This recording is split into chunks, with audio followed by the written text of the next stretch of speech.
जय श्रीराम.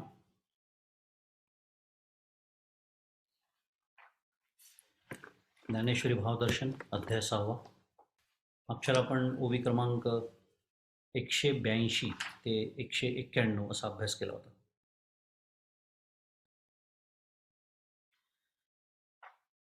ध्यानयोगाचा अभ्यास सुरू आहे. ज्याला आलटून पालटून मी कधी हठयोग असा शब्द वापरतोय, कधी अष्टांग योग. त्याला सामान्यतः ध्यानयोग असा शब्द आपण वापरू शकतो. वर्णन हठयोगाचं आहे. माऊलींना तर याच्यामध्ये कुंडलिनी योग सुद्धा दिसलेला आहे, की जो भगवद्गीतेमध्ये सांगितलेला नाही. आपण मागच्याला एकदा बोललो होतो. तो विषय भगवद्गीतेत तसा स्पष्ट उल्लेख नाही त्याचा, पण येणार आपल्यासमोर. आता पुढचा श्लोक येणार आहे, त्याच्यामध्ये माऊलींनी खूप सविस्तर वर्णन केलेलं आहे. ज्याला योगाभ्यास करायचा आहे, ज्याला योगी व्हायचं आहे, त्याच्यासाठी ही सगळी मांडणी सुरू आहे. त्याच्यासाठी म्हणून ही सगळी बंधनं आता हळूहळू आपल्या पुढे येणार आहेत. आपण आत्ता मी जसं म्हणालो की बाहेरून सुरुवात केली आपण. मागच्याला आपण आसनांचा विचार केला. आसन कसं असावं, 182 क्रमांकाची जी ओवी आहे त्याच्यात भरपूर वर्णन आसनाचंच आलेलं आहे. अर्थातच कारण श्लोकच त्याच्यावरती असल्यामुळे 11 क्रमांकाचा शुचौदेशे प्रतिष्ठाप्य स्थिरम आसनम आत्मना नात्युच्छ्रितम नातिनीचम चैलाजिन पुरुषोत्तरम. या श्लोकावरच्या ज्या ओव्या आणि भरपूर त्याचं विवेचन आपण मागच्या वेळेला ऐकलं. ते धुतवस्त्र आणि मग ते अजिनं आणि त्याच्यानंतर ते सगळ्यात खाली घालायचं सागर आणि कोवळे दर्भ, मग त्याचा थोडासा असलेला भेद क्रमामधला हा सगळा विचार करून आपला मागच्याला झाला. आणि त्याच्यानंतर आपण 12 क्रमांकाच्या श्लोकाला सुरुवात केली होती. तत्रैकाग्रम मनः कृत्वा यतचित्तेंद्रिय क्रिया उपविश्यासने युञ्जात योगमात्मविशुद्धये. आत्मविशुद्धये. आता हे सगळं झालं, इतकी सगळी जय्यत तयारी केली सगळी. आता करायचं काय आहे नेमकं त्या स्थानावरती बसून? तर चित्त आणि इंद्रिय यांच्या क्रियांचा निरोध करायचा पहिली गोष्ट, आणि मन एकाग्र करायचं आहे. कशासाठी? तर चित्तशुद्धीचा आपल्याला अभ्यास करायचा. हा सगळा विचार आपण मागच्या वेळेला केला होता.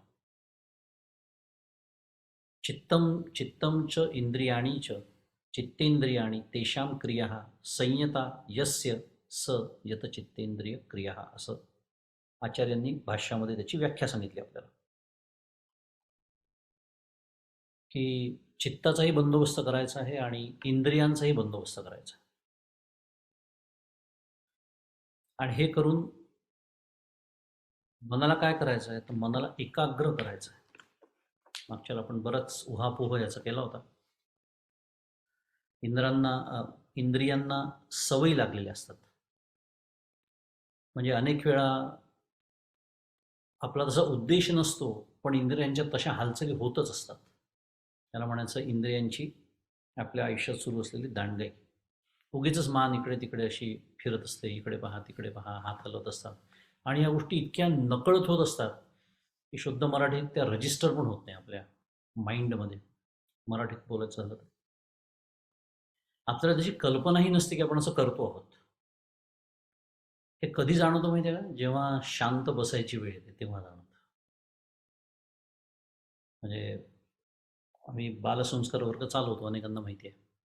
त्या संस्कार वर्गाची सुरुवात आम्ही मुलांना पहिले 3-4 मिनटं नामस्मरण आणि मग शांत बसणं अशी आम्ही त्यांना शिकवतो. तर सुरुवातीला जेव्हा वर्गाला, म्हणजे काही वर्षांपूर्वीची गोष्ट आहे, पण तेव्हा त्यांची गंमत बघण्यासारखी असायची. 3च मिनटं, घड्याळ लावून 3 मिनटं. मी त्यांच्यासमोर मुद्दाम टायमर लावायचो की त्यांना असं वाटेल की अरे किती वेळ बसवत आहेत. नाही, 3च मिनटं फक्त. पण ती 3 मिनटं असं वाटायचं की युगांत होतोय का नाही. आणि ती त्यांची चुळबुळ, डोळ्यांची हालचाल, शरीराची हालचाल, उगीच म्हणजे गरज नसताना खोकला येणं. अख्ख्या वर्गात कधी खोकला येणार नाही, पण बरोबर त्या 3 मिनिटात खोकला यायचा त्यांना. ही जी सगळी त्यांच्या गमती जमती व्हायच्या, तर मला वाटायचं की यांना हसण्यात काहीच अर्थ नाही. आपली अवस्था ह्याहून काही वेगळी नसते. मी जेव्हा ध्यानाभ्यासाला बसतो, नामाच्या अभ्यासाला बसतो, मुद्दा काय आहे की इंद्रियांना पण एक सवय लागलेली असते, विनाकारण त्यांची हालचाल सुरू असते. म्हणून इथे विशेषतः इंद्रियांचंही, आणि त्याच्यावरच माऊलींनी 188 क्रमांकाची फारच सुंदर ओवी, विषयांचा विसर पडे इंद्रियांची कसमस मोडे म्हटलेलं आहे. कसमस मोडे याचा अर्थ इंद्रियांची दांडगाई संपते. जसं त्या मुलांना संस्कार वर्गामध्ये, पण ही काही वर्षापूर्वींची गोष्ट, आता ती मुलं इतकी छान बसतात, 3 मिनिटं शांत बसतात. ज्यांनी वर्ग बघितला आहे त्यांना कल्पना आहे. मुद्दा काय आहे की हे होऊ शकतं. सवय जर लावली आपण आपल्या इंद्रियांना, आपल्या मनाला, ठीक आहे, ती मुलं लहान आहेत, त्यांना 3 मिनिटाचा तो एक दिलासा आहे की 3च मिनिटं बसायचं आहे. आता मुलं वाचनात नाही म्हणून तुम्हाला सांगून टाकतो की त्या 3 मिनिटाची मी त्यांच्या नकळत आधीच 5 केल्यात, पण त्याच्या लक्षात आलेलं नाही आज. हळूहळू असं मी ते वाढवत नेलेला आहे तो काळ, 3चा 3.5, मग 4 असं. पण बसतात, इतके छान बसतात की आता अगदी त्यांचा जणू फोटो काढावा. म्हणजे मला खूप आनंद होतो, अभिमान वाटतो त्या संस्कार वर्गातल्या मुलांचा. असं आपण, आता हे लहान मुलांचं झालं, असं आपण बसू शकतो का?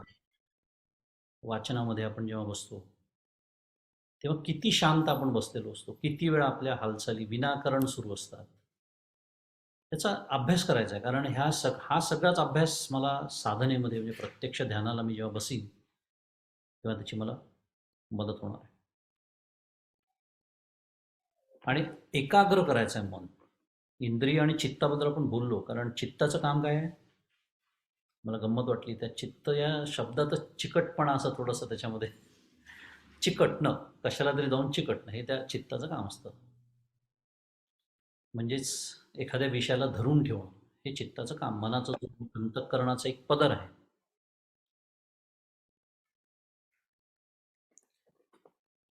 धारणात्मक वृत्तीचा चित्त हा, अशी त्याची व्याख्या आहे. धारण करणं, एखाद्या विषयाला धारण करणं, एखाद्या विषयाला धरून ठेवणं, एखाद्या विषयाला चिकटून राहणं, हे चित्ताचं काम आहे. त्यामुळे चित्ताचा निरोध करायचा आहे, इंद्रियांचा करायचा अर्थ काय? बाहेरचे सगळे कुठल्याच विषयाला आता धरून ठेवायचं नाही आहे. आणि हे जमलं तरच माझं पुढे काय होणार आहे? तत्रैकाग्रम मनः कृत्वा, माझं मन एकाग्र होऊ शकणार आहे. आपल्याला माहिती आहे, आपण बोललो होतो अनेक वेळा की चित्त स्थिर करणं ही पहिली पायरी आहे आणि चित्त एकाग्र करणं दुसरी पायरी आहे. त्यामुळे हे स्थिर करणं, यत चित्तेंद्रिय क्रिया, आणि एकाग्र, चित्ते एकाग्र मन, तत्रैकाग्रम मनः कृत्वा. आणि मागच्याला आपण हेही बोललो होतो की ज्ञानसाधना असो की नामसाधना असो, म्हणजे भक्तीची साधना असो की योगाची साधना असो, या सगळ्यामध्ये शेवटी एक टप्पा असा येतो, या सगळे मार्ग जे आहेत ते शेवटी जिथे येऊन मिळतात, तो जो आहे माइलस्टोन, तो जो एक मुक्काम म्हणूया, तो चित्त एकाग्राचाच आहे. चित्त एकाग्र होणं, मग ते या मार्गाने असो का त्या मार्गाने असो. कारण पाहावे आपणासी आपण, या नावं ज्ञान, समर्थ म्हणतात. आपणासी आपण पाहावे हे व्हायचं असेल तर चित्त एकाग्र होण्याशिवाय पर्यायच नाही. अगदी तुम्ही कुठल्याही प्रकारचा योग धरा, भक्तियोग, राजयोग, ज्ञानयोग, कर्मयोग, अष्टांग योग, अनेक योग आपल्याकडे सांगितलेले आहेत, पण सगळ्यांची गाडी, आणि म्हणूनच तिथे भाषा बदलते. इकडे यमनियम म्हणतात, तिकडे विवेक वैराग्य समाधी षटक म्हणतात. नामाचे पण महाराजांनी अपराध सांगितलेले आहे की तुम्ही काही 10 अपराध, गोंदवलेकर महाराजांनी सांगितले की ते करत असताना नामसाधना करत राहील, काही उपयोग नाही. म्हणजे काय, शब्द बदलतात, थोडीशी भाषा बदलते, पण शेवटी बंधनं नियम तीच येतात. का? कारण हे सगळं चित्त एकाग्र करण्यासाठी सुरू असलेले हे सगळे प्रयत्न तुम्हाला सांगतो. कारण मी जेव्हा बसतो साधनेला तेव्हा माझ्या चित्ताचं काय होतं हे आपल्या सगळ्यांना खूप चांगलं माहिती आहे, त्याचं वर्णन करण्याची गरज नाही. आणि ते चित्त अस्थिर असतं. थोडक्यामध्ये चित्त काय असतं? अस्थिर असतं, आणि म्हणून ते एकाग्र होऊ शकत नाही. आणि म्हणून ही जी मांडणी आहे, हे ज्याला तत्वज्ञान असं म्हणतात, ही जी मांडणी आहे, त्या मांडणीचा उद्देश आणि हेतूच आहे ते कर्मयोगाची मांडणी असो, आधीची जी पूर्वतयारीची सगळी मांडणी आहे चित्तशुद्धी आणि शांतीची, ती मांडणीच ह्याच्याकरता केलेली आहे की आपलं हळूहळू चित्त स्थिर व्हावं आणि मग पुढे जाऊन ते एकाग्र व्हावं.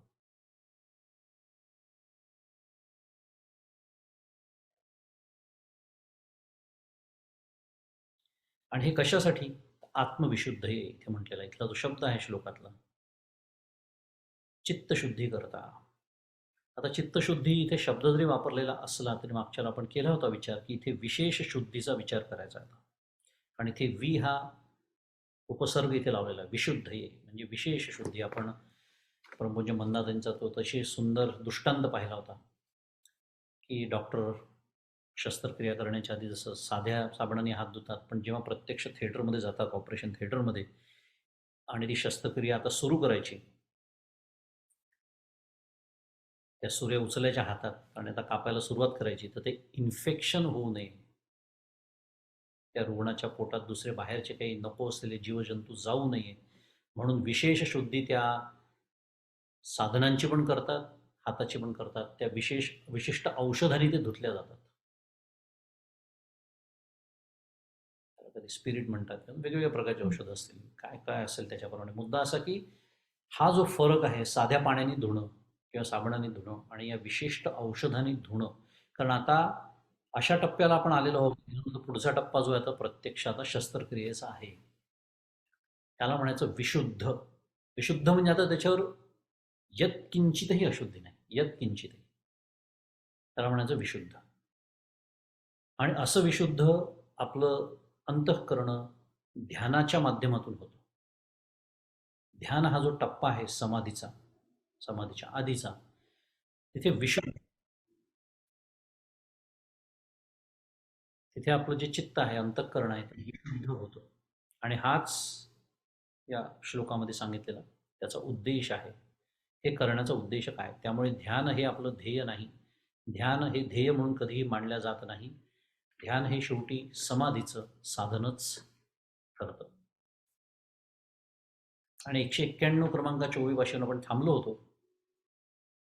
आणि एक सुंदर ओवी आहे ती, म्हणजे खरं वेगवेगळ्या शब्दांमध्ये माऊली आपल्याला तेच सांगते. आता इथे सांगितलं आहे, प्रवृत्ती माघवती मोहरे, समाधी ऐलाडी उतरे, आघवे अभ्यासूसरे बैसत खेळ. की कर्म करण्याची प्रवृत्ती माघारी फिरते. त्यामुळे काय होतं तर समाधी अलीकडे येते आणि आसनावर बसल्यावर जणू संपूर्ण अभ्यास करण्याचे संपले असे वाटते. समाधी अलीकडे येते म्हणजेच मी समाधीच्या जवळ सरकतो. आपण बोललो होतो मागच्याला, तो अर्थ बघितला होता. छान वर्णन आहे. समाधी अलीकडे येणं म्हणजे ठीक आहे, आपण एका ठिकाणी बसलो आहोत, त्यामुळे अशी पण कल्पना करायला हरकत नाही की समाधी आता माझ्या जवळ येते. पण हे कधी? जेव्हा कर्म करण्याची प्रवृत्ती माघारी फिरते.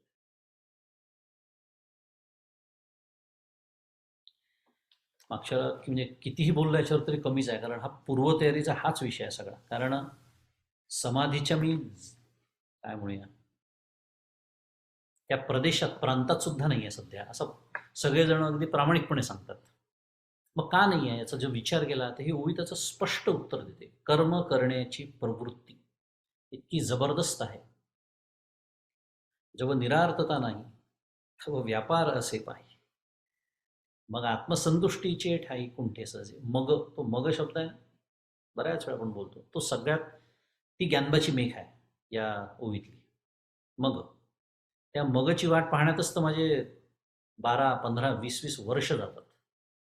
त्या मगच्या पुढे माझी प्रगतीच होत नाही, कारण व्याप असतात सगळ्यांना. आपण सगळे व्याप असलेले लोक आहोत, पण प्रापंचिक आहोत सगळे आपण, कोणीही संन्याशी नाही.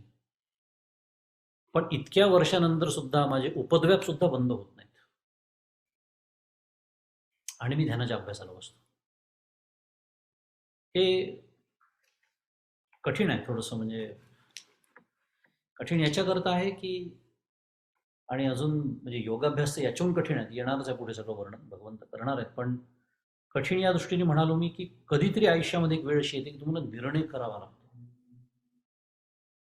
ते मराठीत म्हणतात ना, डग्यावरही हात तबल्यावरही हात, तसं चालत नाही. जसं आता संगीत क्षेत्रातले मोठे मोठे कलाकार आहेत, त्यांना तुम्ही विचाराल तर ते सांगाल. सुरुवातीला आपण हौशीने शिकत असतो. कोणी बासरी शिकतं, कोणी तबला शिकतं, कोणी संतूर शिकतं. सुरुवातीला आपण काय ते क्लासमध्ये जेवढं वर्गात अर्धा एक तास शिकवलं, थोडंफार त्यांनी सांगितलं तेवढं करतो. असं एक आपल्या रोजच्या आयुष्यामध्ये कुठेतरी आपण तो बसवलेला तो भाग असतो. एक टप्पा येतो की त्याच्यानंतर ते गुरु सांगायला लागतात की तुला जर या क्षेत्रात प्रावीण्य कमवायचं असेल, म्हणजे या क्षेत्रात जर तुला खरंच पुढे जायचं असेल, तर काय करायला सांगतात ते? साधनाच करायला सांगतात. आणि साधना म्हणजे काय?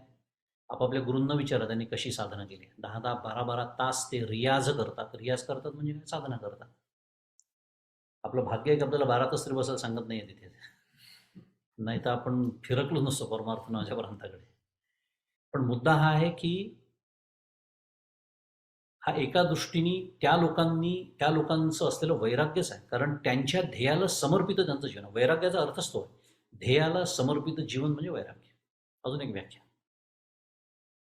एकदा माझं ध्येय जर ठरलेलं आहे की मला हा नरदेह प्राप्त झालेला आहे आणि या नराचा नारायण कसा होईल, याच देहामध्ये मला तो अनुभव कसा घेता येईल, हेची देही हेची डोळा भोगू मुक्तीचा सोहळा. परमपूज्य काका नेहमी सांगतात की उधारीतली मुक्ती आपल्याला नको आहे. उधारीतली म्हणजे काय? मेल्यानंतर नाही, तो त्याचा साईड इफेक्ट झाला. म्हणजे काय साईड इफेक्ट? मराठी शब्द आहे अवांतर. ते त्याचं मुख्य उद्दिष्ट नाही. अवांतर गौण आहे. मुख्य काय आहे? या देहात जगत असतानाच त्या तत्वाचा अनुभव घेतल्यानंतर, स्वरूपाचा अनुभव घेतल्यानंतर ज्या आनंदामध्ये उर्वरित जीवन मला जगायचं आहे, ते ध्येय आहे. आणि याच्यातनं हेही लक्षात येत आहे की आयुष्याच्या शेवटच्या दिवसापर्यंत साधना करणं अपेक्षितच नाही आहे. कारण कधीतरी ते संपली पाहिजे ना. त्या आनंदाचे डोही आनंद तरंग, या आनंदात ज्यात तुकाराम महाराज होते, ज्ञानेश्वर महाराज होते, एकनाथ महाराज होते, समर्थ रामदास स्वामी होते, आपले सद्गुरू आहेत. ब्रह्मानंदे सदा डुल्लतू असं त्यांचं वर्णन करण्यात येतं. तसं माझं व्हावं म्हणून तर मी त्यांचा जय जयकार करतो. काका तेही सांगतात, नाही तर तुमचा जय जयकार आणि माझा पराजय, तुमचा जय आणि माझा पराजय असं का म्हणून? हे विचारण्याची हिंमत परमपूज्य काका देतात. तुकाराम महाराज की जय, माझा पराजय असं का म्हणून, असा प्रश्न काका विचारतात. म्हणजे काय? कारण मला तुकाराम महाराज व्हायचंच नसतं कधी. मी आपला आरती ओवाळली, प्रसाद खाल्ला, अबाउट टर्न घरी. एवढंच जर माझा आणि संतांचा संबंध राहिला आयुष्यभर, परमार्थ क्षेत्रामध्ये आपल्या हाती काही लागत नाही. त्यामुळे जर समाधी अलीकडे माझ्यासाठी येत नसेल तर स्वतःचं पुन्हा एकदा परीक्षण करण्याची गरज आहे. त्याला आत्मपरीक्षण असं म्हणतात. आणि समाधीचा अभ्यास जाऊ द्या, अगदी साधे साधे आपले साधे रोजचे जर तुम्ही सतत अभ्यास केल्यानं लक्षात येतं. आता पूजा, देवपूजा आपल्याकडे होते रोज असं मी गृहीत धरतो. आणि ती पूजा त्याच्यामुळे कोणीतरी करतं. तर पूजेच्या बाबतीत अजूनही आपल्या घरामध्ये जर करून टाक, तू आज ती करून टाक, किंवा एकदाची आवरून घे, आटपून घे, ही जर भाषा असेल, किंवा पूजा करताना माझं चित्त अस्वस्थ होतं की कधी एकदाच हे संपतं सगळं आणि मी इथनं उठतो, तर समजायचं की अभी दिल्ली बहुत दूर आहे. कारण काय आहे की इथून उठतो कशासाठी? कारण ते सगळे उपद्व्याप करायचे असतात. ठीक आहे, सकाळच्याला मीटिंग आहे, माझी समजा मीटिंग आहे 7:30 वाजता आणि मी बसलो 7ला पूजेला. शक्यच नाही, बसूच नाही पहिली गोष्ट. एक तर पूजा पहाटे 5 वाजता उठून करावी, नाही तर मीटिंग झाल्यानंतर करावी, नाही तर दुसरं कोणीतरी करावी. पण शनिवारचा दिवस आहे, आता तर माझा वेळ आहे. पण शनिवारची पूजा सुद्धा जर त्रास होत असेल, बायकोला सांगितले करायला पण माझ्यावर करण्याची वेळ येते आहे, आणि मग ते आता कशी तरी करून टाकतो एकदाची, म्हणजे माझा शनिवार उपभोगायला मी मोकळा. ही चित्तवृत्ती ज्याची असेल त्याला ध्यान आणि समाधी खूप दूर आहे. एवढ्या 20-25 मिनिटाच्या पूजेत सुद्धा जर मी शांत होऊ शकत नसेल, त्या पूजेचा जो उद्देश आहे, भगवंताची पूजा करतो मी, पण खरा विचार केला तर ती पूजा माझ्यासाठी असते. पूजा केली नाही म्हणून रागवणारा आपला देव नाही आहे, ना तर त्याला देवच म्हटलं नसतं. पूजा मी माझ्यासाठी करतो. बाय द वे, आपण नेहमीच तो विचार करतो. शुद्ध लखलखीत छान चांदीची किंवा ती तांब्याची भांडी, विविध रंगांची फुलं, ती उदबत्ती, ते निरांजन छान शांतपणे तेवणार, हे सगळ्याच एक परिणाम होतो माझ्या अंतःकरणावरती, सात्विक अंतःकरण होतं माझं, सत्वगुणाचा परिपोष होतो. आणि खरं सांगायचं, मी मागच्या एकदा बोललो होतो की त्या सत्वगुणाचा उपयोग करून घेऊन पुढचं साधन सुरू करायचं असतं खरं. म्हणजे पूजा संपल्यानंतर तिथेच बसून खरं नामस्मरण करावं, ध्यान करावं. मी कधी एकदाचे समतोल इथून सुटतो या मनोभूमिकेत मी पूजा करतो. कठीण आहे म्हणून म्हणालो मी, कठीण आहे. हा सगळा विचार आपण स्वतःबद्दल करावा आणि त्याच्यासाठी दिवसभर अनुसंधान. मागच्याला ती एक उभी पाहिली होती आपण, अर्जुन समत्व चित्ताचे तेची सार जाण योगाचे, मन आणि बुद्धीचे ऐक्य अति. जेथे मन आणि बुद्धीचे ऐक्य अति माऊली म्हणते. विषयांचा विसर पडे या संदर्भात आपण ती पाहिली होती की आता माझ्या बुद्धीचे जे निर्णय, आता मी सगळं बोललो, आपल्याला पटलं ते म्हणजे काय, पटलं म्हणजे काय झालं, बुद्धीने ते मान्य केलं. पण पुन्हा उद्या सकाळी मी पूजेला बसणार तर माझं मन ते मान्य करत नाहीये, मनाची धाव अजून बाहेरच आहे. असं जोपर्यंत होत आहे तोपर्यंत योग साधलेला नाही. त्या ओळीचा अर्थ आपण बघितला होता. पुढे जाऊया 192 क्रमांकाची ओळी. मुद्रेची प्रौढी ऐशी तेची सांगिजेला आता परी येसी, तरी उरू या जगनासी जडोनी घाली. आता मी जसं म्हणालो की माऊलींना या अध्यायामध्ये कुंडलिनी योग दिसलेला आहे. त्यामुळे ज्ञानेश्वर महाराजांनी आता या पुढे भरपूर ओव्या येणार आहेत या श्लोकावरच्या आणि पुढच्याही श्लोकावरच्या, त्याच्यामध्ये आसनांचं म्हणजे आसन मुद्रेचं खूप वर्णन केलेलं आहे.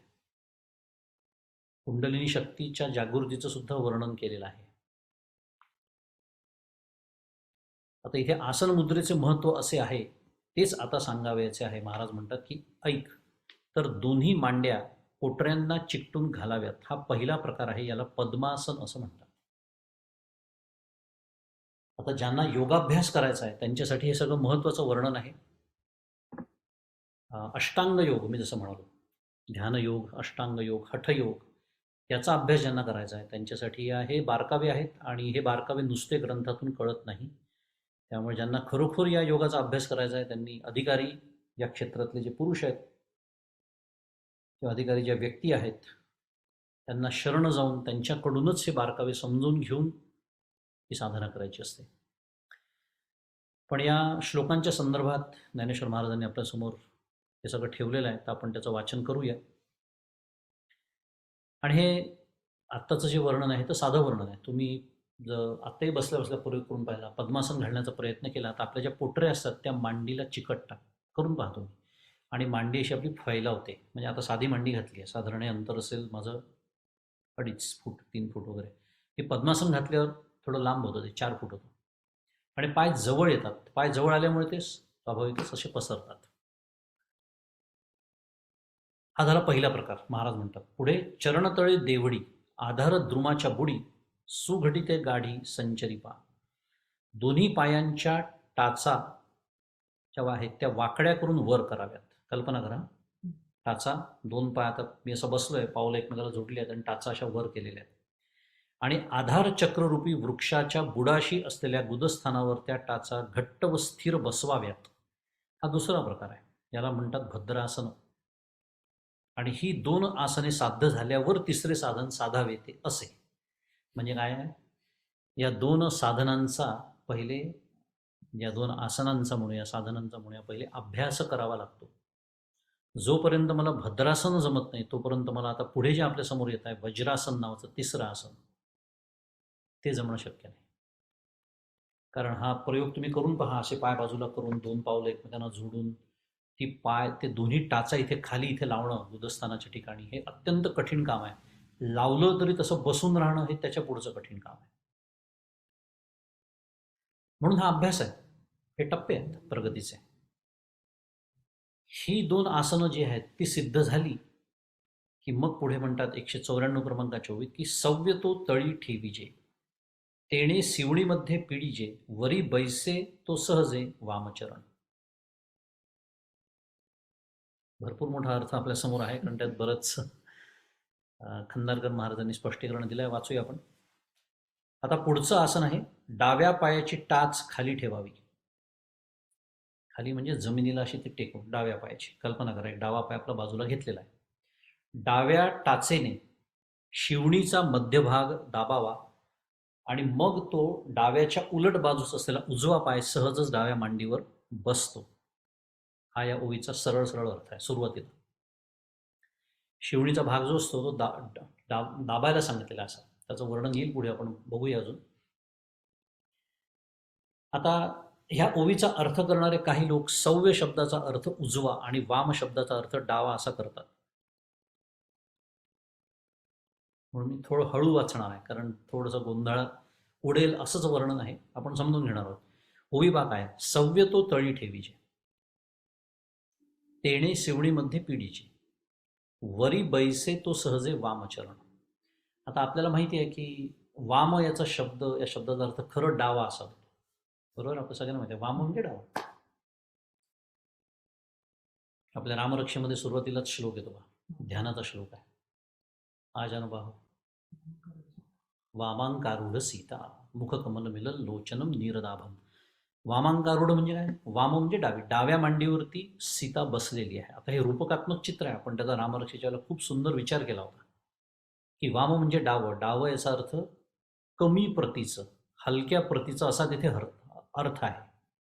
त्यामुळे प्रभू श्रीराम हे अधिष्ठान रूप आणि सीता ही माया शक्ती रूप, आणि तिच्याकडे भगवंत बघतात आहे का? कारण तिच्यावरती नियंत्रणात असली पाहिजे शक्ती नेहमी. कारण शक्ती जर नियंत्रणाच्या बाहेर गेली तर काय होतं हे आपण, अणुशक्ती नियंत्रणाच्या बाहेर गेल्यावर अणुबॉम्ब टाकतात. म्हणजे काय, ती अनियंत्रित करतात ती शक्ती.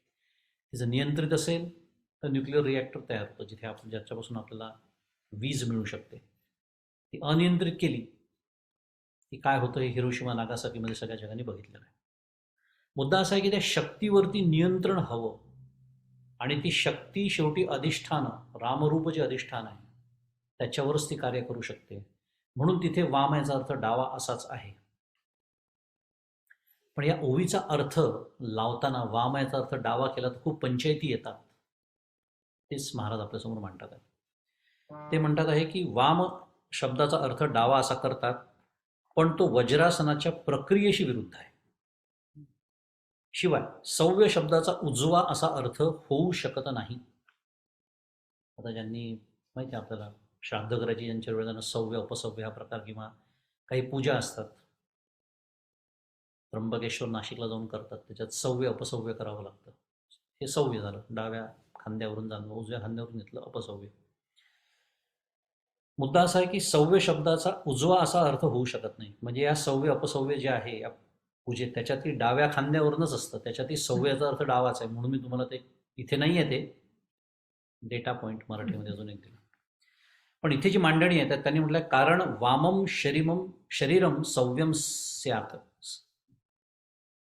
सव्य म्हणजे शरीराचा डावा भाग, हा अर्थ अमरकोशात दिलेला आहे. अमरकोशामध्ये तो श्लोक असा आहे, वामम शरीरे सव्यम स्यात अपसव्यम तू दक्षिणे. दक्षिण म्हणजे उजवा. आता 3:1:84 कोणाला जर संदर्भासाठी पाहिजे असेल तर आपण नेहमी सांगतो, संदर्भ मुळाकडे जायचं आपल्याला. 3:1:84 श्लोक क्रमांक अमरकोशामध्ये दिलेला आहे. आता सव्य म्हणजे शरीराचा डावा भाग हा अर्थ अमरकोशात दिला आहे. त्यामुळे या ओवीतील सव्य शब्दाचा अर्थ डावा आहे. आता वाम शब्द देखील बहुतेक ठिकाणी डावा याच अर्थामध्ये येतो. तुमच्या लक्षात नसेल आलं, एक बारकावा सांगून टाकतो. सव्य या शब्दाचा अर्थ डावा होतो हे सांगण्यासाठी सुद्धा त्यांनी वाम शब्द वापरला आहे अमरकोशात. आलं का लक्षात? मी पुन्हा वाचतो. वामम शरीरम सव्य सात, सव्य सात म्हणजे वाम याचा अर्थ डावाच होतो, पण सव्य याचा अर्थ डावा आहे हे सांगण्यासाठी वाम वापरला. आणि एकाच ओवीत सव्य आणि वाम आलेलं असल्यामुळे डावा पाय इथे लावा आणि त्याच्यावर डावाच पाय ठेवा शक्य आहे का? नाही. म्हणून इथे वामचा अर्थ उजवा असा करावा लागतो संदर्भाने. थोडक्यात सांगतो तुम्हाला, आता वाचतो सविस्तर. आता तुम्हाला वाटलं खूप काहीतरी शब्द जंजाळ सुरू आहे सगळं. वाम शब्द देखील बहुतेक ठिकाणी डावा याच अर्थामध्ये येतो. वर दिलेल्या कोशवाक्यातच वाम शब्द डावे शरीर या अर्थामध्ये आहे, परंतु प्रस्तुत ओवीतील वाम शब्द मात्र डावा या अर्थामध्ये नाही. कारण सव्य शब्दाचा अर्थ डावा असा निश्चित झाल्यानंतर ओवीचा अर्थ असा होईल की डाव्या पायाची टाच शिवणीच्या मध्यभागात दाबून ठेवायची आणि डाव्या मांडीवरच वामचरण म्हणजे डावा पाय ठेवायचा. पण हा अर्थ संभवत नाही. माकडांनी करता येणार नाही, माणसाला तर शक्यच नाही. म्हणजे मी जाणीवपूर्वक हे वाक्य बोललो बरं. आमचे योगाचार्य यवतमाळचे श्रद्धेय बापू सहस्त्रबुद्धे ते आता नाही आहेत, त्यांनी देह ठेवला, पण ते असं गमतीने म्हणायचे की आसनं म्हणजे आसनं करणं म्हणजे जर योग असता तर माकडं माणसांपेक्षा योगारूढ लवकर झाली असती, कारण आपल्यापेक्षा ते आसनं जास्त चांगले करू शकतील, इतकं लवचिक शरीर त्यांचं असतं. याचाच अर्थ काय आहे की इथे जे योगा नावाचं जे एक शुद्ध मराठीत फॅड आलेलं आहे या देशामध्ये, त्याला खरं आसनं म्हणायला हवं, कारण त्याचा योगाशी संबंध नाही, कारण यमनियमाची व्याख्या सुद्धा त्या लोकांना माहीत नाही. असो, डाव्या मांडीवरच वामचरण म्हणजे डावा पाय ठेवायचा, पण हा अर्थ संभवत नाही. म्हणून ह्या ओवीतील वाम शब्दाचा सामान्य अर्थ उलट किंवा विपरीत असा आहे. म्हणून वाम शब्दाचा अर्थ काय घ्यायचा आहे, याच्या उलट, म्हणजे डाव्याच्या उलट म्हणून उजवा. आता वामो वल्गु प्रतिपौ द्वौ असं अमरकोशात अजून एका ठिकाणी दिलं आहे. त्यामुळे वामचरण म्हणजे सव्याच्या अर्थात डाव्याच्या विरुद्ध बाजूस असलेला उजवा पाय असा त्याचा अर्थ आहे. आता एक मनामध्ये विचार येऊ शकतो की ही जी ओवी आहे ना, त्याच्यामध्ये सव्याचा अर्थ डावा घेतला आणि वामाचा अर्थ उजवा घेतला तरीही अर्थ होऊ शकतो, फक्त डाव्या पायाऐवजी उजवा पाय लावायचा असा अर्थ होईल आणि त्याच्यावर डावा पाय ठेवायचा, ही एक शक्यता आहे. किती अर्थ त्यातनं निघतात, पण हेही बरोबर नाही आहे. का? पुढे वाचतो. हठयोग प्रदीपिकेच्या टीकाकाराने वज्रासनाचा प्रकार खालीलप्रमाणे अनुवादित केलेला आहे. हठयोगाचा जो टीकाकार आहे त्यांनी वज्रासनाची व्याख्या दिली आहे. काय दिली आहे? गुदोपस्थर्यो मध्यम प्रदेशे पदम योनिस्थानम तत अंघ्रिर्वामश्चरणस्तस्य मूलेन पार्ष्टिभागेन घटितं संलग्नं कृत्वा स्थानान्तरम् एकपादं दक्षिणं मेढरेन्द्रियस्योपरिभागे दृढं यथा स्यात् तथा विनश्येत. गुदोपस्थयोर्मध्यमप्रदेशे पदं योनिस्थानं तत् अंघ्रिर्वामश्चरणस्तस्य इथेही वामचरण असा शब्द त्यांनी वापरलेला आहे. ही जी आहे ही संस्कृतमधली व्याख्या आहे वज्रासनाची, आणि त्याचा थोडक्यात अर्थ असा आहे की डाव्या पायाची टाच शिवणीत दाबावी आणि उजवा पाय डाव्या मांडीवर घट्ट ठेवावा. या वज्रासनाच्या प्रकारानुसार प्रस्तुत ओवीतील सव्य शब्दाचा डावा पाय आणि वामचरण शब्दाचा अर्थ उजवा पाय करणे सप्रमाण आहे.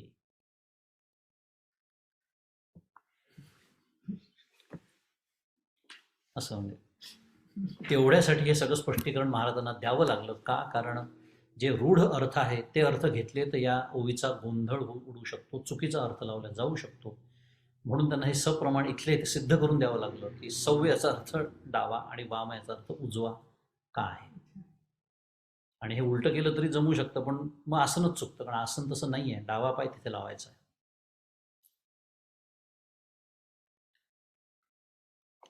संख्या कमी झालेली नाही म्हणून बघून घेतली. पुढच्या ओवीकडे जाऊ. गुद मेंढरा आतवती चारी अंगुळे निगुती तेथ सार्ध सार्ध प्रांती सांडुनिया. आता किती बारकावे दिलेले आहेत पहा. योग सोपा नाही आहे, आणि काय आपल्या पूर्वजांचा अभ्यास होता, ज्याला आता शरीरशास्त्रातले शब्द वापरतो, ॲनाटॉमी म्हणतात, फिजिओलॉजी म्हणतात, काय. आणि नुसतं हे नाही आहे, हे तर स्थूल झालं सगळं. ॲनाटॉमी स्थूल आहे खरं. ह्याच्यावर नियंत्रण मिळवल्यानंतर सूक्ष्मावरती नियंत्रण कसं मिळवता येतं, ज्याला वायू म्हणतात सगळेचे. आता येणार आहे पुढे सगळं करून. म्हणजे आपल्याला माहिती आहे पंचप्राण आहे, उपप्राण पण आहेत 5, असे 10 वायूंचे प्रकार आहेत. धनंजय त्यातला एक वायू आहे उपप्राणांमधला. पंचप्राण नेहमी आपण ऐकतो, पण 5 उपप्राण पण असतात. ते ह्यांच्यावर नियंत्रण मिळवता येतं. पुढे म्हणतात आहे की गुद व शिश्न यांच्यामध्ये जी 4 बोटे जागा असते त्यापैकी 1.5 बोट खालची व 1.5 बोट वरची जागा निगृणी म्हणजे सावधानतेने सोडून माझी अंगुळ एक निगे तेथ टाचेचेनी उत्तर भागे नेहेटी जेवरी अंगे पेललेनी. बरोबर मध्यभागी जी एक बोटभर जागा राहते त्या स्थानाला खालून डाव्या पायाच्या टाचेच्या उत्तर भागाने म्हणजे टाचेच्या वरच्या भागाने वरून तोलून धरलेल्या अंगाने दाबावे. थोडंसं जे बसल्यात त्यांना एक प्रयोग करून दाखवतो. साधारण असं, आणि त्याच्यानंतर आपलं जे शरीर आहे ते याच्या वर असं त्यांनी असं ते दाबायचं आहे, असं तिथे दाब पडला पाहिजे. आता माझ्या ज्या डाव्या पायाची जी टाच आहे ती अशी झालेली आहे, तिने तिथे दाबलेलं आहे आणि माझ्या अंगाचं त्याच्यावर मी वजन टाकलेलं आहे. आणि हा पाय अर्थातच वर पाहिजे, हे सगळं असं. आणि अजून पुढचं येणार आहे प्रक्रिया, आता मी तुम्हाला थोडंसं करून दाखवलं. आणि पुढे उचलिले का नेणीचे तैसे पृष्ठांत उचलीचे, गुल्फद्वय धरीजे तेणीची मान, की अंग उचलले आहे, उचलले का हे कळता कामा नाही. म्हणजे अगदी असं बसायचं नाही आहे. मंदातीने पण एकदा सांगितलं की ताठ बसण्याचा याचा अर्थ दंडासारखं ताठ नाही, कडक नाही व्हायचं शरीर. ताठ बसायचं म्हणजे असं नाही बसायचं, असा त्याचा अर्थ. ताठ बसायचं. तो जो रक्तप्रवाह आहे मेरुदंडामधनं होणारा, त्याला अवरोध निर्माण झाला नाही पाहिजे, त्याला म्हणायचं ताठ बसणं. आणि त्याच्यामध्ये असं लक्षात नाही आलं पाहिजे की मी शरीर उचललेलं आहे, अशा पद्धतीने बसायचं, असं वर्णन इथे आलेलं आहे. अशा बेताने पाठीचा भाग किंचित उचलावा, ताठ करावा आणि त्याच मानाने पायाचे 2 घोटे उचलून धरावेत. पायाचे 2 घोटे उचलून धरावे. मी जर याच्यावर वजन टाकलं असं असं असं करून, ते उचलल्या जातात. मी जर पुढे आलो असे ते उचलल्या जातात. मग शरीर संचू पार्था अशेषही सर्वथा पाषणींचा माथा स्वयंभू होय. मग टाचेच्या माथ्यावर संपूर्ण शरीराचा आकार सर्व प्रकारे स्वयंभू होतो. म्हणजे त्याच्यावर तो असा तोलल्या जातो आपोआप. स्वयंभू होतो म्हणजे आपोआप तो तोलल्या जातो. हा जो आपला शरीराचा जो एक आकार आहे. अर्जुना हे जाण मूळ बंधाचे लक्षण, वज्रासन गौण नाम यासी, याला म्हणायचं मूळबंध. अर्जुना हे मूळबंधाचे लक्षण समजून घे, यालाच वज्रासनचे गौण नाव आहे. अजून एक नाव त्याला खरं वज्रासन आहे, पण मूळ आहे ते मूळ बंध. हे बंध आहेत योगासनामध्ये करण्याचे बंध आहे. अजून एक बंध येणार आहे पुढे आपल्या, जालंधर बंध म्हणतात त्याला. हा मूळ बंध आहे. वर सांगितलेल्या पद्मासन व भद्रासन या 2 आसनांच्या अभ्यासानेच वज्रासन साध्य होत असल्यामुळे प्रथमतः 2 प्रकारची आसने सांगून नंतर हे 3ऱ्या प्रकारचे आसन सांगितले आहे. हे वज्रासनच कुंडलिनीच्या व्युत्थानाचे साधन आहे. सोपं आहे की नाही नामस्मरण? झोपून घेतलं तरी चालतं म्हणतात. आता फक्त आपल्यासाठी संतांनी नाम घ्यायचं राहिलेलं आहे, एवढंच फक्त बाकी आहे. तरी मी नामस्मरण करत नाही. नाम जप यज्ञ तो परम, न बांधू शके स्नानादी कर्म, नामे धर्माधर्म, नामे पावन धर्माधर्म, नाम परब्रह्म वेदार्थी, माऊली म्हणते. काय सांगायचं राहिलं आता? तेच साध्य होतं, पण नामासाठी प्रेम पाहिजे ना. आता ते नुसतं यांत्रिक पद्धतीने सुरू राहतं, पण निदान ते तरी करावं. महाराज म्हणतात ताक ढवळल्यावर लोणी येतच बाहेर. त्यामुळे नाम घेत राहा, त्यांनी सहवासाने प्रेम निर्माण होतं. नाही तर मग हे करा. त्याच्यासाठी मी सगळं वर्णन केलं. ऐसी आधारी मुद्रा पडे आणि अधिचा मार्गू मोडे, तेथ अपानू आतुलेकडे वाहोटो लागे. अशा रीतीने आधार चक्रावर वज्रासनाची मुद्रा पडते. मूलाधार चक्र सगळ्यात खालचं ते, तिथे चक्र आहे ते, त्याच्यावर वज्रासनाची मुद्रा पडते आणि त्यामुळे गुदद्वारातून बाहेर पडण्याचा खालचा मार्ग बंद पडतो. तेव्हा अपान वायू आतल्या आत वर सरकू लागतो, म्हणून त्याला मणिबंध असं म्हणतात. तो बंध आहे ते. आता ह्याच्यावर मी म्हणून म्हणलं, आता काय त्यांचं आपलं पूर्वजांचं ज्ञान होतं पहा, की हे तर स्थूलाचं झालं, पण या स्थूलाच्या माध्यमातून आता तो जो वायू आहे, तो जी म्हणजे प्राणरूप जी शक्ती आहे, तिच्यावर नियंत्रण मिळवणं आता सुरू झालेलं आहे. कुंडलिनी शक्तीचा हा सगळा प्रांत आहे. आणि तो जो अपान वायू आहे त्याचा हा खालचा मार्ग बंद करण्याचा हा उपाय आहे. त्याला मणिबंध असं म्हणतात. आणि तो जेव्हा वर सरकू लागतो, मग ते काय होतं ते आता आपण पुढच्या श्लोकामध्ये बघणार आहोत. श्लोक क्रमांक 13, 14 पुढचा जो श्लोक आहे त्याच्यात अजून विशेषतः फार वर्णने सगळं येणार. 13चा आपण आता विचार करूया. समं काय शिरो ग्रीवं धारयन्नचलं स्थिरः, संप्रेक्ष्य नासिकाग्रं स्वं दिशश्चानयन्. पदच्छेद आहे. समं काय शिरो ग्रीवं धारयन् अचलं स्थिरः, संप्रेक्ष्य नासिकाग्रं स्वं दिशः च अवलोकयन्. अनवलोकयन, दिशाच अनवलोकयन असा त्याचा पदच्छेद आहे. ज्यांना योगाभ्यास करायचा आहे, पुन्हा पुन्हा मी सांगतोय, त्यांच्यासाठी हे बारकावे तर महत्त्वाचे आहेतच. पण ज्यांना अष्टांग योगाचा अभ्यास न करता इतर कुठल्या ध्यानाचा अभ्यास आपल्या सद्गुरूंनी आपल्याला शिकवला असेल तर यातल्या कित्येक गोष्टी आपल्याला घेण्यासारख्या आहेत. याच उद्देशाने आपण सगळं वाचन करतोय बरं का. पहिल्यापासून मी सांगतोय, निदान परमपूज्य काकांनी कुंडलिनी योगाचा अभ्यास कोणाला आम्हाला सांगितलेला नाही. त्यामुळे हे यातनं काय घ्यायचं आहे बघत जाणार आहोत आपण पुढे, की कसं योग्यासाठी, ज्याला खरं योगी व्हायचं आहे त्यासाठी किती बंधनं सांगितलेली आहेत. बोलू आपण तो विषय येईल तेव्हा. आता या श्लोकाकडे वळू. समम काय शिरोग्रीवम. पहिले काय. काय याचा अर्थ शरीराचा मध्यभाग. काया म्हणतो ना आपण, काया म्हणजे शरीर, मध्यभाग, middle part, Marathi central part. शिर, शिर म्हणजे डोकं, आणि ग्रीव याचा अर्थ मान असा होतो. एक हे म्हणजे तुमच्या अजून एक छान गोष्ट लक्षात येईल, की अर्थ कळायला लागला ना की पाठांतरालाही सोपं जातं. आता जर तुम्ही अध्याय पाठ करायला बसाल ना, समम काय शिरो ग्रीवम श्लोक आला की लगेच हा असा त्याचा अर्थ आहे, चुकत नाही. पाठांतराला खूप उपयोग होतो अभ्यास करण्याचा. समम काय शिरो ग्रीवम, तर आपण बघितलं आता, काय म्हणजे शिर आणि ग्रीव म्हणजे मान, हे यांना सम म्हणजे सरळ रेषेमध्ये ते असले पाहिजे. आता हा नियम सगळ्याच ध्यानाला लागू पडतो. म्हणून ध्यान पहा तुम्हाला नामस्मरणाचे, म्हणून मी एकदम नामस्मरण तुम्हाला त्याच्यात पुन्हा एकदा, न बाधो शके स्नानाधिकर्म. नामस्मरणाला बंधनच नाही आहे. कोणी घ्यावं, केव्हा घ्यावं, कसं घ्यावं, कुठे घ्यावं. उफराट्या नामासाठी वाल्मिकी उरला उठाउठी, चरित्र बदला शतकोटी.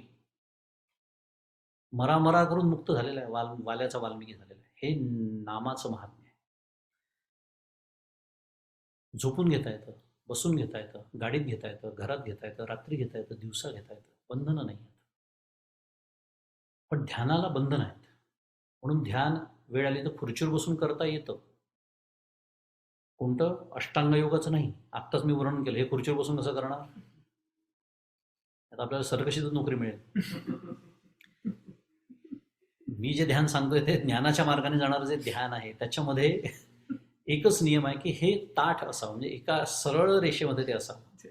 आपला हा जो शरीराचा मध्यभाग आहे, आपली मान आहे आणि डोका, हे सरळ रेषेमध्ये असावं. हा एक नियम आहे.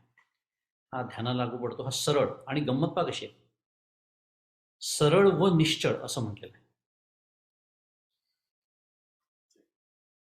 बारकावे तुमच्या लक्षात येईल, भगवंतांनी एकही बारकावा सांगायचा सोडलेला नाही. ते या आणि पुढच्या श्लोकात विशेषतः तुमच्या लक्षात येईल. इतके बारकावे. कारण काय, सरळचे 2-3 अर्थ होतात. एक, माझं हे शरीर सरळ आहे पण मान वाकडी आहे, अशी मान वाकडी आहे, बरोबर आहे. हे पण नाही. हे तिन्ही सरळ एका रेषेत पाहिजे, पण हे तीनही तिरपं असू शकतं किंवा ते डोलणारं असू शकतं नाही. म्हणून त्यांनी निश्चळ शब्द वापरलाय. समम, समम म्हणजे सरळ, एका रेषेमध्ये. काय शिरोग्रीवम धारयन अचलम स्थिर. अचल आणि स्थिर म्हणून वेगळं सांगितलं, कोणाचा पुढे गैरसमज होऊ नये. आणि संप्रेक्ष, सम्यक प्रेक्षणम दर्शनम, अशी आचार्याने त्याची व्याख्या केली आहे भाष्यामध्ये. संप्रेक्ष, सम्यक प्रेक्षणम दर्शनम म्हणजे विशेष लक्ष देऊन.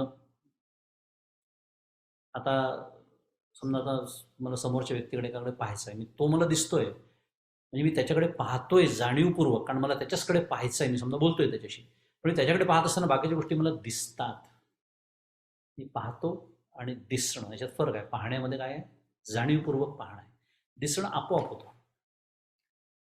मी बारकावे सांगतोय, किती बारकावे भगवंतांनी सांगितलेले. संप्रेक्ष म्हणजे सम्यक प्रेक्षणम दर्शनम, म्हणजे पाहायचं आहे, दिसायचं नाही आहे, पाहायचं आहे जाणीवपूर्वक. काय पाहायचं आहे? नासिकाग्रम. आपलं नासिकाग्र, नासिक म्हणजे आपलं महाराष्ट्रातलं शहर नव्हे, नाशिक म्हणजे नाक. आपलं संस्कृतमध्ये नासिक, नासिकाचं अग्र, नाकाचं अग्र. आता माझ्यासारखं बिलंदर एखादं कार्ट असतं, त्याला म्हणून बसा ध्यानाला, बघा नाकाच्या टोकाकडे. तुम्ही लोकांच्या नाकाच्या टोकाकडे बघा. हे अपेक्षित नाही, म्हणून पुढे स्वम शब्द घातला, म्हणजे स्वतःच्या. आता थोडा विनोदाचा भाग आहे. मी ध्यानाला बसल्यानंतर तिथे माझंच नाकाचं टोक उपलब्ध असणार आहे, दुसरं कोणाचं नसणार आहे. कारण आपण काही 15-20 जण मिळून ध्यान करू असा प्रकार नसतो.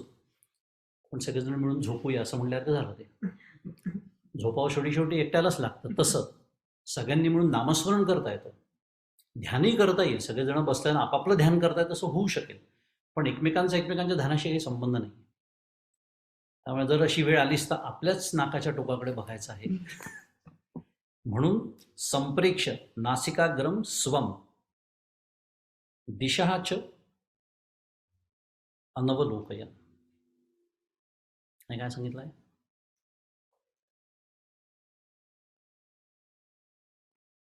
दिशांकडे पाहू नका. आता आपण दिशांकडे कधी पाहतो का? आपण म्हणून मी पूर्वेकडे पाहत होतो मग असं नाही म्हणत आपण.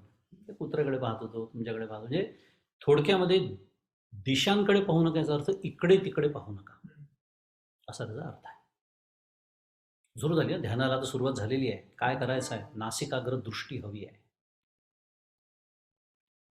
आता थोडंसं विचार करू आणि मग आपण ओव्यांकडे बोलूया.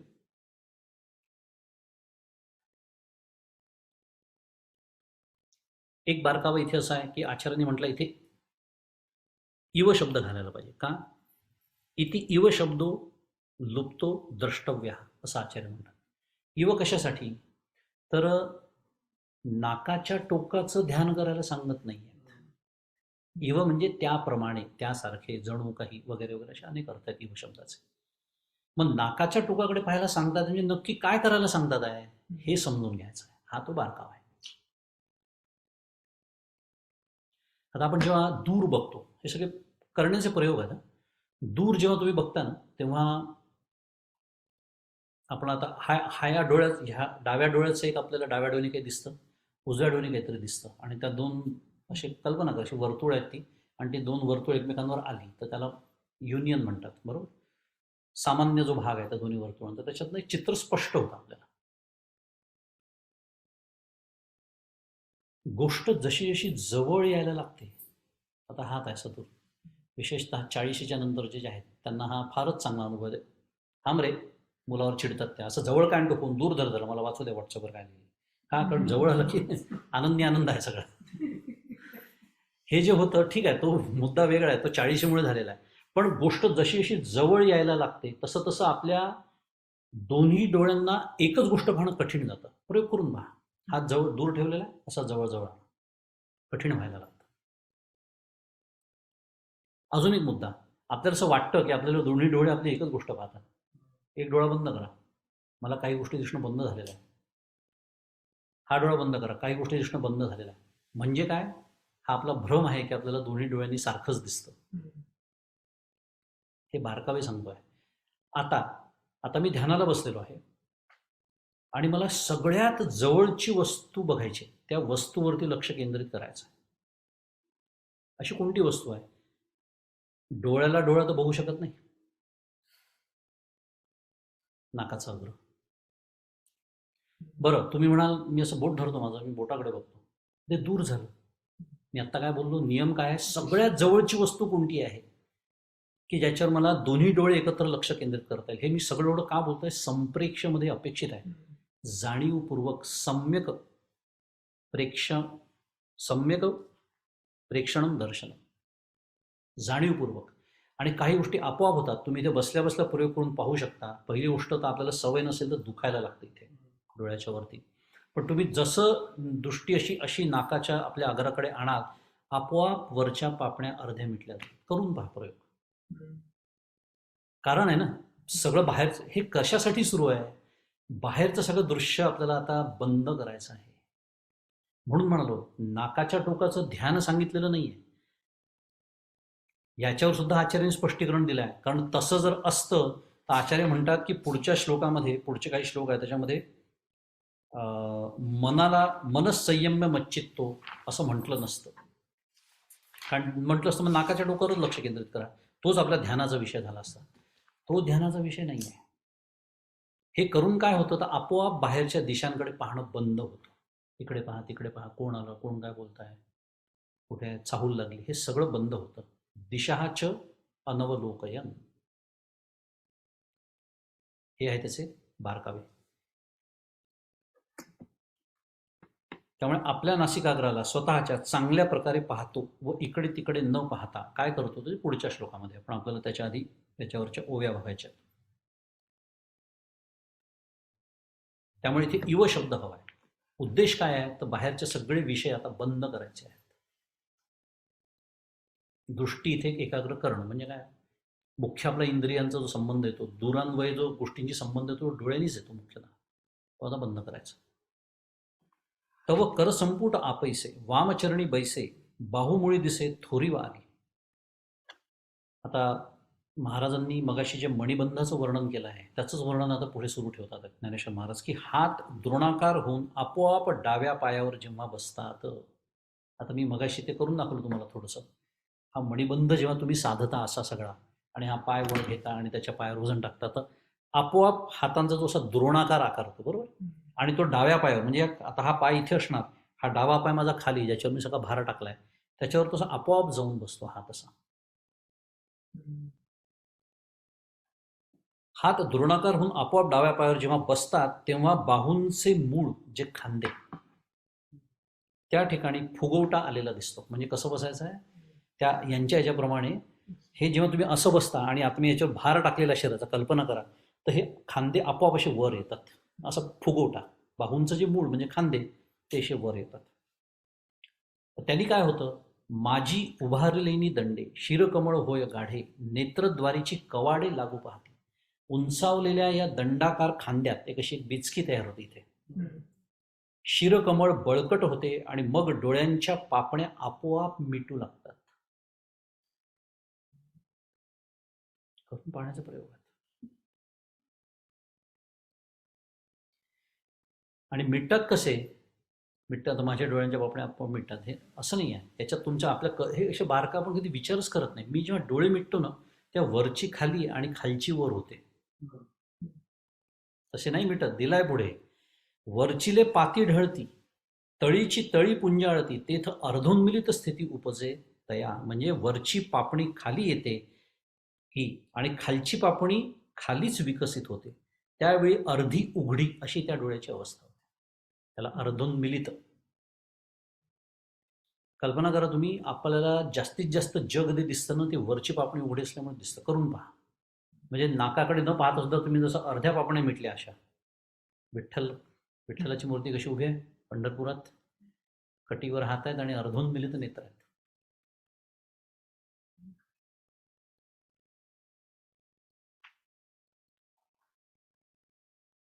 दिठी राहुनी आतुलेकडे बाहेर पावली घाली कोडे ते ठाई ठाव पडे नासाग्र पिठी.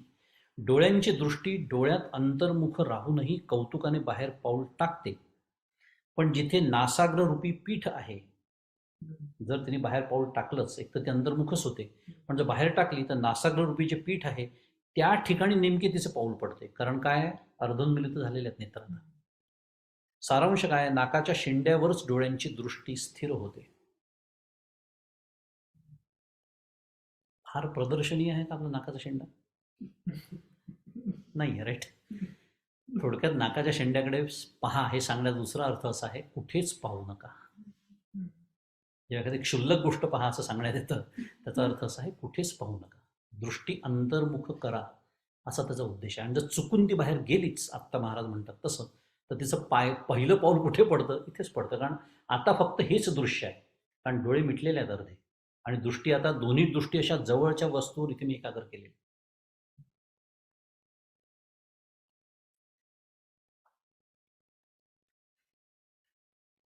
ऐसे आतुच्या आतुची रचे बाहेरी मागुते न वचे म्हणून राहणे आधी दिठीचे तेथेची होय.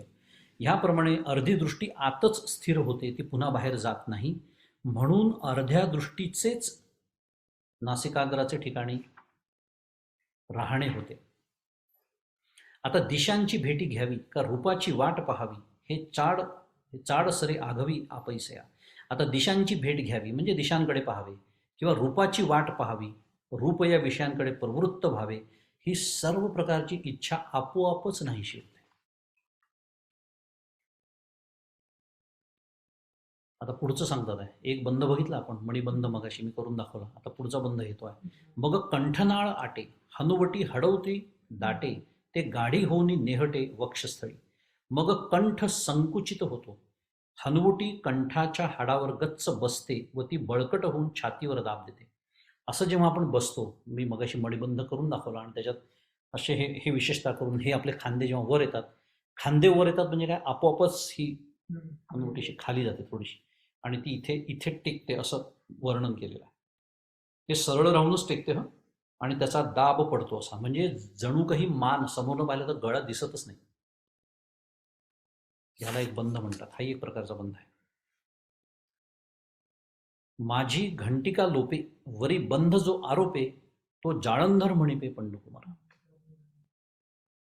अर्जुना, त्या हनुवटी गळ्याची घंटी म्हणजे ही, हा गळ्याचा जो एक फुगोटा आहे तो लपून जातो, ती दिसत नाही, असा जो गळ्यावर हनुवटांचा बंध चढतो त्याला जालंधर बंध असं म्हणतात.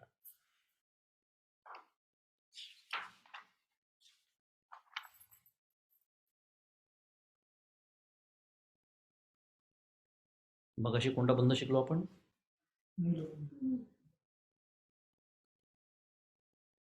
आणि आता जालंधर बंध. पुढे 2 ओव्या राहिल्यात, 1 मिनिट राहिलाय. त्या 2 ओव्या आज आपण पूर्ण करूया. नाभीवरी पोखे, उदर हे थोके, अंतरी फाके हृदयकोश.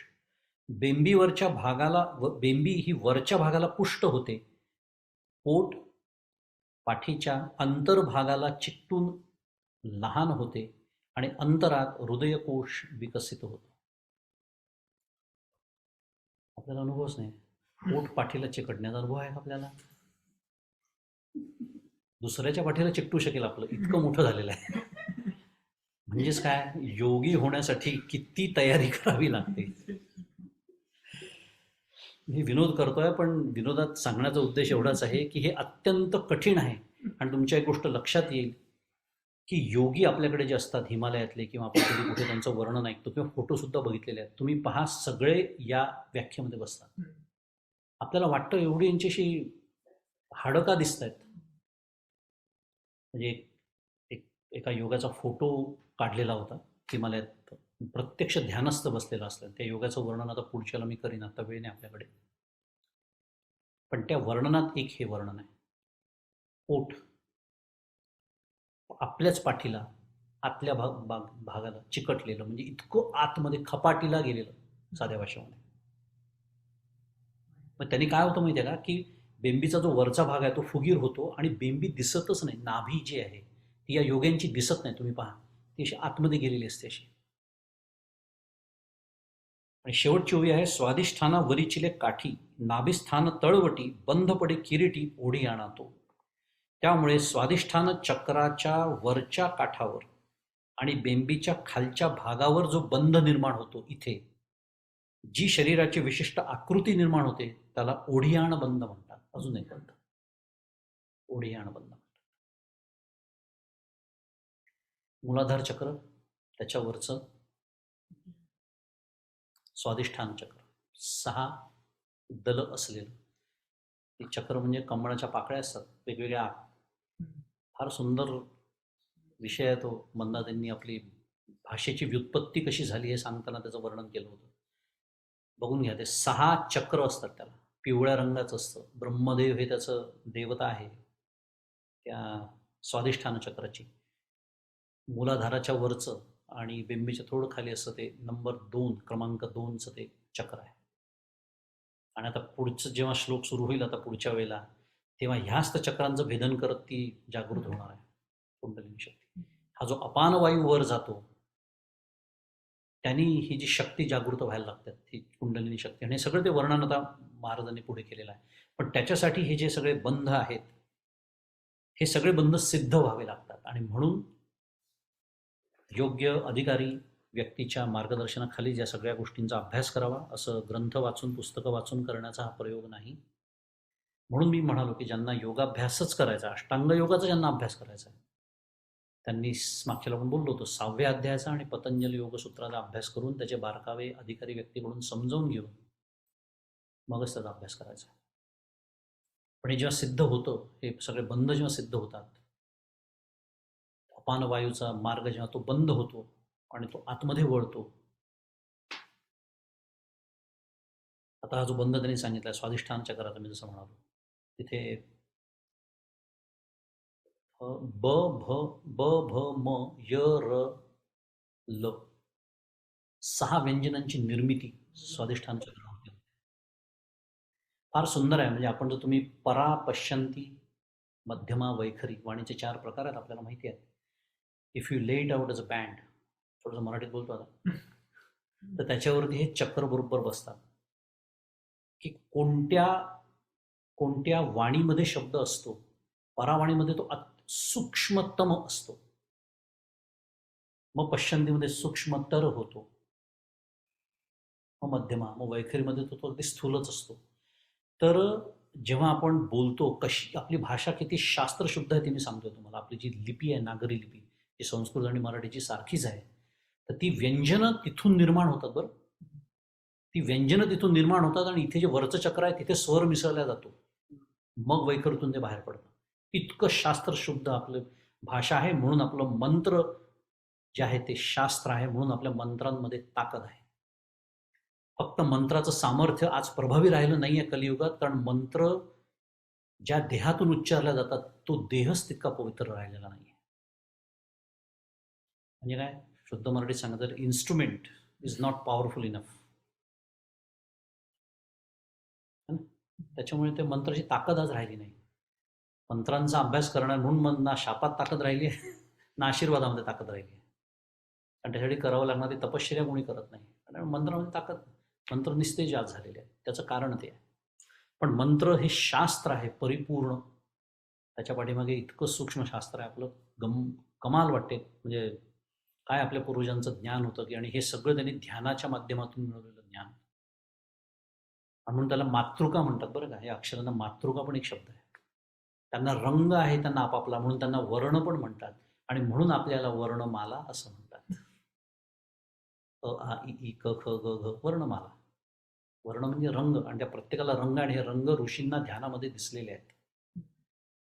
यांनी ठरवलं आपण याला पिवळा द्यायचा, त्याला लाल, असे प्रकार नाही. प्रत्यक्ष त्यांना, आणि किंवा यांनी एक मीटिंग घेतली, ऋषींची एक मीटिंग झाली आणि त्यांनी ठरवलं न आपण असा काढू. नाही, त्यांना ध्यानामध्ये तो आकार दिसला तसा, आणि त्याचा रंग दिसला, आणि तशी आपली वर्णमाला तयार झालेली आहे.